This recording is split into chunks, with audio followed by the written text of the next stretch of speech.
আমরা তো গত ১ মাস থেকে মোটামুটি আমাদের এই চ্যানেলটা চলছে। অনেকে আছেন হয়তো ১৫ দিন, ২০ দিন বা ১০ দিন ধরে আমাদের সাথে সংযুক্ত আছেন। আমি আপনাদের কাছে জানতে চাই যে আমাদের যে কার্যক্রম পরিচালনা আমরা করতেছি সেটাতে আপনার ফিডব্যাকটা কি? আপনি কি মনে করতেছেন? এখানে আরো কোনো ইমপ্রুভের জায়গা আছে কিনা? বা আমরা যেভাবে করতেছি সেটা ভালো হচ্ছে নাকি মন্দ হচ্ছে? পজিটিভ, নেগেটিভ যাই হোক না কেন, আমি আপনাদের কাছে একটা ফিডব্যাক চাই। তো আপনারা যদি কেউ কথা বলতে চান একটু কথা বলতে পারেন, বা আপনি আমাদের কাছ থেকে কি ধরনের সুবিধা পাইছেন, বা আপনি আমাদের কাছ থেকে প্রফিট করছেন নাকি লস করছেন, না কি অবস্থায় বর্তমানে আছেন, আমাদের কাছ থেকে কি আশা করেন, এই বিষয়ে আপনি সংক্ষিপ্তভাবে একটু বলতে চাইলে বলতে পারেন। যে কেউ যদি বলতে চান একটু আনমিউট করে কথা বলবেন। জি ভাই, থ্যাংক ইউ ভাই, আপনি আসলে অনেক কষ্ট করছেন। প্রথমে আপনার প্রতি কৃতজ্ঞতা জানাচ্ছি। একদম ফ্রি সার্ভিস দিচ্ছেন, যেটা ঘরের খেয়ে বনের মোষ তাড়ানোর মতো। এটা একটা মানে এটা একটা খুবই একটা রেয়ার সার্ভিস আর কি। সবাইকে বলছেন, দিচ্ছেন, এটা ভালো দিক। আর আপনি খুবই সতর্ক দেখলাম, very aware of your work. কিভাবে সিলেক্ট করেন বা করেন, এটা খুব ভালো লাগে আমাদের। আমার খুব পছন্দ। আমি কয়েকটা কোর্স করেছি, টেকনিক্যাল অ্যানালাইসিস না এমনি করেছি আর কি। আমার এই বিষয়ে একটু আগ্রহ আছে দেখে আমি মাঝে মাঝে টুকটাক একটু ইয়া করি আর কি, চেষ্টা করি। কিন্তু আপনার আপনার আন্তরিকতার কোনো অভাব নাই, একটা হচ্ছে কথা। দ্বিতীয় কথা হলো আপনি আপনি পরোপকারী, অর্থাৎ উপকার করছেন। কেউ যদি প্রফিট টেক করে, এটা আপনার আনন্দ হয়। লস হলে আপনার কষ্ট হয়, এটা একটা ভালো দিক। কতটুকু শিখতে পারলাম, কি করছি, এটা ওদিকে যাব না, এটা তো যার যার নিজের ব্যক্তিগত ব্যাপার। তো এটা আর কি। তো অতটুকুই আমার কথা ছিল ভাই। থ্যাংক ইউ, তারপর থ্যাংক ইউ, সামনে অসংখ্য ধন্যবাদ আপনাকে বক্তব্যের জন্য। থ্যাংক ইউ ভাই। আচ্ছা ভাইয়া, আদাব। আমি কি কিছু বলতে পারি? জি জি, অবশ্যই বলেন। আচ্ছা ভাই, আমি দীর্ঘদিন ধরে প্রায় ৩-৪ বছর ধরে এই মার্কেটে আছি, এবং ইউটিউব থেকে অনেক নলেজ গ্যাদার করার চেষ্টা করি এবং অনেকের ভিডিও দেখি, এবং মাঝে মধ্যে কয়েক মাস আমি দু একটা গ্রুপে সাবস্ক্রিপশন করেছি। জি তো আমি দেখলাম যে আপনার ওই গ্রুপগুলোর সাথে আপনার গ্রুপের একটু ভেরিয়েশন আছে, এবং আপনার যে মোটিভেশনাল যে স্পিচ বা আপনার যে আন্তরিকতা, এটা একটু অনেক আলাদা। যেমন একটা ভিডিও দেখলাম আপনার প্রথম, ওই যে এভারেজের উপরে, জি এই যে আমি কিন্তু অনেকগুলা ভিডিও দেখছি, প্রায় এই আপনার 500-600 মতো ভিডিও হয়তো দেখছি, কিন্তু এরকম এত সুন্দর এভারেজিং সিস্টেমটা এটা আসলে আর কারো কাছে পাই না। ওই ভিডিওটা দেখেই আমার আপনার প্রতি একটা মানে এই ভালোবাসার একটা জন্ম নিছে, যে না ভাইয়ার অ্যাপ্রোচটা অনেক ভালো। হ্যাঁ, আরেকটা জিনিস আপনার খুব ভালো লাগছে, আমরা তো আসলে বিভিন্ন সময় বিভিন্ন জবে থাকি। জি অনেক সময় ওই যে টেলিগ্রাম চ্যানেলে বা ওই যে ওয়াচ করাটা অনেক, বা ওই মেসেজ গুলো পড়া অনেক সময় লাগে। টেমপ্লেট ব্যবহার করেন। হুম হ্যাঁ, আজকে একটা টেমপ্লেট ইউজ করছেন, যেমন অ্যালার্ট। হুম তা আসলে এরকম ফিচার গুলা খুব সুন্দর লাগছে ভাই আপনার, এবং আমার কাছে মানে খুবই চমৎকার লাগছে যে এই হঠাৎ করে মেসেজটা না পড়েই আপনার ইমোজিটা দেখে বোঝা যায় যে আজকে এখনই একটা তড়িৎ হতে একটা সিদ্ধান্ত নিতে হবে। তো ভাইয়া, আপনার বিষয়টা খুব ভালো লাগছে, এবং সবচেয়ে ভালো লাগছে যে আপনার বোঝানোর যে সিস্টেমটা, আন্তরিকতা।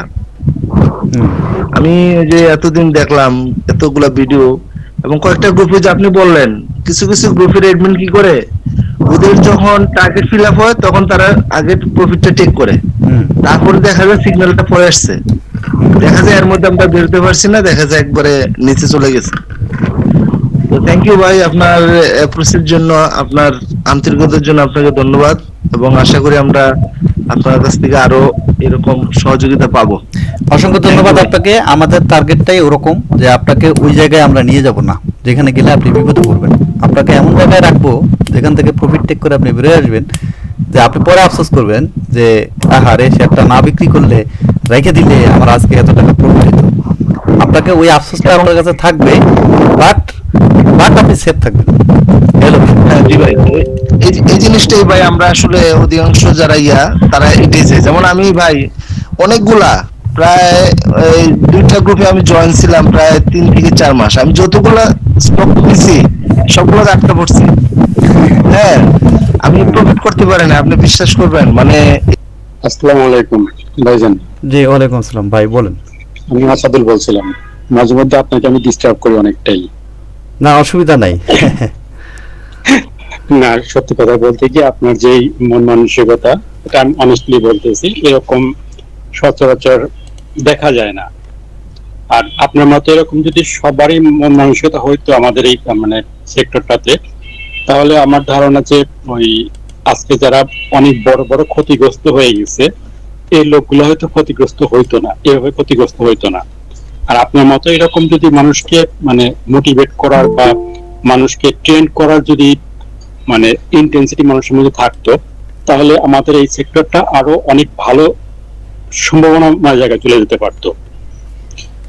তো থ্যাংক ইউ আপনাকে অনেক অনেক, যে আপনি এই মহতী উদ্যোগটা নিয়েছেন, যে কারণে আমরা যারা মানে এই বাজার সম্পর্কে খুব বেশি কিছু জানি না, তারা আপনার থেকে অনেক কিছু শিখতেছি, শেখার চেষ্টা করতেছি। শিখতেছি বলতে মানে চেষ্টা করতেছি, কতটুকু নিতে পারতেছি না পারতেছি এটা আমাদের আসলে যার যার ক্যাপাসিটির উপর ডিপেন্ড করে, তো চেষ্টা করতেছি। অসংখ্য ধন্যবাদ। আসলে আমরাও চেষ্টা করতেছি, আমরা জাস্ট নলেজ শেয়ারিং করার চেষ্টা করতেছি। আমি যে সব কিছু জানি বা আমি টেকনিক্যাল অ্যানালাইসিস সম্পর্কে খুব হায়ার লেভেলে আমার ডিগ্রি নেওয়া আছে বা আমি খুব এক্সপার্ট লোক, আমি এটা বলতেছি না। আমার যতটুকু জ্ঞান আছে আমি ততটুকু থেকে আপনাদেরকে চেষ্টা করতেছি কিছু আলাপ আলোচনা করার জন্য, কিছু শেয়ারিং করার জন্য, যে আমার কি মনে হচ্ছে, আপনার কি মনে হচ্ছে, দুইটা বিষয়ে আমি ম্যাচিং করে একটা সিদ্ধান্ত দেওয়ার ব্যাপারে চেষ্টা করতেছি। এই হলো বিষয়। আর আমরা আমরা আপনার ওখান থেকেই মানে নিচ্ছি, আপনার মতামতটা নিচ্ছি, আমাদের নিজস্ব মতামতটার সাথে আপনার মতামতটা ম্যাচ করাচ্ছি, ম্যাচ করে দেখতেছি যে হ্যাঁ এটাই আমি সবসময় আপনাদেরকে বলি, আমাকে অন্ধভাবে বিশ্বাস করার কোনো প্রয়োজন নেই। আমার কাছে যেটা মনে হবে, আমার ডেলিভারিটা সেটাই হবে, এবং আমার এই ডেলিভারিটা নেওয়ার পরে আপনি নিজের বিবেক বুদ্ধি খরচ করে বিবেচনা করে যদি মনে হয় যে হ্যাঁ আমি যৌক্তিক কথা বলছি, তাহলে আপনি আমারটা নিতে পারেন। আদারওয়াইজ আপনি আপনার সিদ্ধান্তে অটল থাকবেন। এটাই হলো আমার বক্তব্য, সবসময় এটাই থাকে। জি জি জি জি, আপনার এটার সাথে আমি একমত, এবং এটার সাথে এটাই করতেছি। এবং এর যাবৎকালে আমি আপনার এই চ্যানেলের সাথে ধরেন প্রায় 15-20 দিন হয়েছে আমি অ্যাড হয়েছি। তো আমি এই যাবৎকালে আপনার যতগুলো প্রেডিকশন দেখছি, আপনার যতগুলো অ্যানালাইসিস দেখছি, অলমোস্ট মানে আমি পরবর্তীতে গিয়ে সেটার মানে বাস্তব প্রতিফলন আমি মার্কেটে দেখেছি। আলহামদুলিল্লাহ আমরা এখন পর্যন্ত কোনো প্রেডিকশন আমাদের ফেল করে নাই। তবে সবসময় এই সময়টা কিন্তু সবসময় এরকম যাবে না। হ্যাঁ, আপনাদেরকে ওই ধৈর্যটুকু রাখতে হবে, কারণ আমি তো আর ফেরেশতা না, আমি তো মানুষ। আমি জাস্ট একটা প্রেডিকশন করি, কিন্তু বেশিরভাগ সময় এখন যে সময়টা যাচ্ছে এটা হয়তো আমাদের জন্য ভালো সময় যাচ্ছে। যে প্রেডিকশনটা আমরা এখন করতেছি সেটা হয়তো মিলে যাচ্ছে, ইন্ডেক্স বলেন, যে কোনো স্টক বলেন, সমস্ত বিষয়গুলো মিলে যাচ্ছে। আমাদের এই জন্মলগ্ন থেকে, এই চ্যানেলের জন্মলগ্ন থেকে এখন পর্যন্ত আমরা পজিটিভ আছি। এখন পর্যন্ত কোনো স্টকে আমাদের নেগেটিভ কোনো সাইড নেই। আমরা হয়তো কোনো একটা প্রজেক্ট ধরছি, সেই প্রজেক্টটা হয়তো আমাদের খুব ভালোভাবে সাকসেস হয় নাই, কিন্তু আমাদের এইটা উল্লেখযোগ্য যে আমরা কিন্তু এখন পর্যন্ত লস করি নাই। আমরা দুটো আইটেমে এখন পর্যন্ত প্রফিট করতে চাইছিলাম, কিন্তু প্রফিট করতে পারি নাই, কিন্তু লস করি নাই, তার আগে আমরা কিন্তু বেরোয় আসছি। তো আমি সবসময় এটা ট্রাই করি, আমি তো আর নিজে একা না, আপনারা সবাই আছেন, সেহেতু আমি চেষ্টা করি যে সেফ এন্ট্রি এবং সেফ এক্সিট, যেটাতে আমি সেফলি এক্সিট করতে পারবো সেই ধরনের স্টকগুলো বাছাই করেই আমরা মূলত কার্যক্রমগুলো পরিচালনা করি। আদারওয়াইজ আপনারা 2টা 3টা 4টা শেয়ারে দেখবেন যে এরকম হয়ে গেল, লস হয়ে গেল 1%, 2%, 3%, অনেকেই দেখবেন যে বিরক্ত হয়ে বিভিন্ন ধরনের কথা বলবে। আমি জানি নেগেটিভ কথা আসবে, আমি এটা খুব ভালো করেই জানি। তো আমি ও ব্যাপারে সতর্ক আছি, দেখা যাক, আল্লাহ ভরসা বাকিটা। থ্যাংক ইউ ভাই। হ্যাঁ, আচ্ছা, একটা মালেকে আমি কিন্তু প্রফিট করেছিলাম, মানে আমি ছেড়ে দিয়েছিলাম পরের দিনে একটু যখন বেশি। হ্যাঁ, অনেকে ছেড়ে দিয়েছিলেন, তারা প্রফিটে আছে। আমি ভাই আসসালামু আলাইকুম। জি ওয়ালাইকুম আসসালাম। ভাইয়া আমি আপনার চ্যানেলে ওই তো প্রায় 20-25 দিন হয়েছে, ভালোই লাগে, ভেরি গুড। আপনার আন্তরিকতার আসলে কোনো অভাব নাই, এটা এটা আমি বলবো। এবং আপনার অ্যানালাইসিস গুলো আমি অনেকগুলো ইউটিউব চ্যানেলে আমি দেখি, কিন্তু আপনার অ্যানালাইসিস গুলো আমি একটু ডিফারেন্ট পাই আর কি, অ্যাপার্ট ফ্রম আদার্স। সো আমার জাস্ট একটা জিনিস মনে হয় আপনার একটু ইমপ্রুভ করলে ভালো হয়, জানি না এটা আমার আপনাকে কোয়েশ্চেন করা ঠিক হবে কিনা। যেমন কর্ণফুলী নিয়ে আমি একটু কথা বলি ভাইয়া, হ্যাঁ, জি আপনার এন্ট্রি টেন্ট্রি সব ছিল, আমার জাস্ট এটা আমার বোঝার জন্য আর কি, হ্যাঁ, ফর মাই আন্ডারস্ট্যান্ডিং। আমি যতটুকু জানি কর্ণফুলী আপনার এন্ট্রি ছিল প্রায় ধরেন 30 কি 31-এর এরকম একটা কল ছিল মনে হয়, 31-এর 31-এর কল ছিল। কিন্তু ভাই যদি আমি কর্ণফুলী দেখি, আমি যদি গ্রাফটা দেখি ওয়ান ডে ক্যান্ডেলে, এটা কিন্তু আপ শুরু হয়েছে 26 টাকা 60 পয়সা থেকে। তো আমার মনে হয় এই জায়গায় একটু ইমপ্রুভ করা যায় কিনা, যদিও এই 26 টাকা 31 টাকার এই জায়গায় একটা ট্রেন্ড লাইন আছে, যে ট্রেন্ড লাইন ব্রেক করছে হয়তো তখন আপনি দিয়েছেন, এরকম একটা ইস্যু থাকতে পারে। বাট এরকম অনেকগুলো শেয়ার দেখছি যে যেমন প্যারামাউন্ট দেখছে যে অনেক বাড়ার পরে তারপরে সিগন্যালটা আসছে, এরকম আমি বেশ কিছু দেখছি। আচ্ছা, এটা নিয়ে আমাদের একটা স্ট্র্যাটেজি আছে, আমি আপনাকে স্ট্র্যাটেজিটা বলবো। হ্যাঁ, স্ট্র্যাটেজিটা আমি আপনাকে বলবো। আমরা কর্ণফুলী, প্যারামাউন্ট এবং স্ট্যান্ডার্ড ইন্স্যুরেন্সে যে ঢুকছি, এই তিনটার ক্ষেত্রে আমাদের একই স্ট্র্যাটেজি ছিল, তিনটার ক্ষেত্রেই একই স্ট্র্যাটেজি।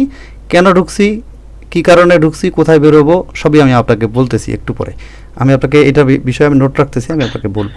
আচ্ছা, হ্যাঁ, আসসালামু আলাইকুম ভাইয়া, আপনার অ্যানালাইসিস আমার খুব ভালো লাগে। আমি একজন বিগিনার বলতে পারেন শেয়ার মার্কেটে, তো আমি অনেক কিছু চেষ্টা করছি শিখতে, কিন্তু আপনার এই যে কিছু যে আগেও কিছু অ্যানালাইসিস এরকম হয়েছিল আর কি, হয়তো বা যেটা টাইমিংটা নিয়ে আমার খুব সমস্যা, যেমন আজকেও যে টাইমিংটা, এই টাইমিংটা আসলে খুবই প্রবলেম, মানে এই টাইমিংটা সুইটেবল না। এটা যদি একটু আপনি কনসিডার করতেন, একটু আরেকটু পরে যদি টাইমটা দিতেন ভবিষ্যতে, তাহলে ভালো হতো। পরে বলতে পরে বলতে পরে বলতে ধরেন ওই আপনি বৃহস্পতিবারে যে একটা অ্যানালাইসিসের ইয়ে করেন, ওয়ার্কশপ করেন, ওটা ধরেন রাত 8টার পরে যদি হয়, কারণ যেমন আমি জব করি। আচ্ছা আচ্ছা, তো এই টাইমটাতে আমার মিটিং টাইমের কথা বলতেছেন? মিটিং টাইম, জি মিটিং টাইম। আচ্ছা, বুঝতে পারছি। হ্যাঁ, তাহলে সেটা সুবিধা হয় আর কি। আচ্ছা, ঠিক আছে, এর পরবর্তীতে আমরা মিটিং টাইমটা একটু পিছিয়ে দেওয়ার চেষ্টা করবো ইনশাআল্লাহ। আচ্ছা, আর হচ্ছে এই তো, আর আপনার অ্যানালাইসিস গুলো ভাইয়া খুব ভালো লাগে, আর আশা করবো, আপনি তো বললেনই যে আপনি এভাবে হেল্পটা করে যাবেন, তো আশা করবো হেল্পটা পাবো আমরা যারা শিখছি, তারা হয়তো ইনশাআল্লাহ চেষ্টা করবো, কোনো সমস্যা নাই। বেনিফিটেড হব। আমি আপনাদের কাছে আরেকবার ক্লিয়ার করি, এবং এটাই শেষ। আমি আশা করি আপনারা প্রিমিয়াম নিয়ে আর কোনো ধরনের কোশ্চেন আমাকে করবেন না। প্রথম কথা হলো, যারা প্রিমিয়ামে জয়েন করবেন তাদেরকে বিশেষ কেয়ারে রাখা হবে, তাদের বিভিন্ন ধরনের পোর্টফোলিওর বিভিন্ন ধরনের সাজেশন দেওয়া হবে। যারা অনেক দিন ধরে পোর্টফোলিওতে বিভিন্ন ধরনের শেয়ারে হয়তো আটকে আছেন, তাদের ব্যাপারেও যদি কোনো সময় আমাদেরকে জিজ্ঞেস করেন, সেক্ষেত্রেও আমরা ফিডব্যাক দেব। এখন সবার তো পোর্টফোলিও আসলে এভাবে ম্যানেজ করা সম্ভব না, সবাইকে সাজেশন দেওয়া সম্ভব না। তো যারা প্রিমিয়ামে থাকবেন, আমি তারা যদি কেউ কোনো কোশ্চেন করে কোনো শেয়ারের ব্যাপারে, আমি তাদেরকে ওই সহযোগিতাটা করব, যে হ্যাঁ আপনি এটা করতে পারেন বা ওইটা করতে পারেন, ওই সাজেশনটা দেব। আমি রাসেল উত্তরা থেকে একটু কথা বলতে চাচ্ছি। জি ভাইয়া, বলেন। আমি আসলে প্রিমিয়াম নিয়ে কথা বলবো না, বাট এটা রিলেটেড। এখানে আসলে একটা ওয়ার্কশপের ডিটেল আপনি দিয়েছেন, আমি একটু কনফিউজড যে প্রিমিয়ামের সাথে ওয়ার্কশপ কি রিলেটেড কিনা। মানে প্রিমিয়াম সার্ভিসটা নিলেই ওয়ার্কশপটা যেটা, সেটা তো আমি টেকনিক্যাল অ্যানালাইসিসটা শিখতে পারবো, আর প্রিমিয়াম যেটা আমি আপনাদের কথা তখন বুঝতে পারলাম যে আপনি আমাদের পোর্টফোলিও ম্যানেজমেন্ট বা আমাদের যে, এইটা যদি একটু ক্লিয়ার করতেন যে ওয়ার্কশপটা তাহলে কিভাবে কাজ করছে। আচ্ছা, বর্তমান যে ওয়ার্কশপটা আছে, এটা পাবলিক ওয়ার্কশপ, এটা সবার জন্যই প্রযোজ্য, এখানে কোনো প্রিমিয়াম ইস্যু নাই, এটা সবার জন্য প্রযোজ্য। নভেম্বর মাসের যে ওয়ার্কশপটা, সেটা সবার জন্য পাবলিকলি একদম দেয়া আছে, চ্যানেলে সকল সিগন্যাল যায়, এবং এটার ইউটিউব চ্যানেলের মধ্যে আমাদের ভিডিওটা যাচ্ছে সরাসরি। আর ডিসেম্বরের ভিডিও যাবে না, এবং ডিসেম্বরের ওয়ার্কশপ রিলেটেড কোনো কথাবার্তা চ্যানেলে হবে না, এটা একদম সেপারেট, কারণ ওয়ার্কশপটা ডিফারেন্ট কাজ।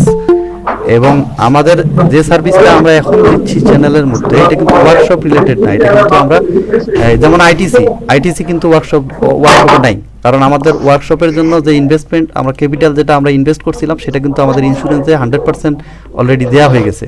তো এই ওয়ার্কশপের বাইরে কিন্তু আইটিসি, তো এই ধরনের সার্ভিসটা আপনি পাবেন, কিন্তু এখন থেকে ওয়ার্কশপের যে ব্যাপারটা, সেটা প্রিমিয়ামে থাকবে। এই ওয়ার্কশপটা পাবলিক থাকবে না, এটা প্রাইভেট। আচ্ছা, আমি আপনার কথা বুঝতে পেরেছি, থ্যাংক ইউ।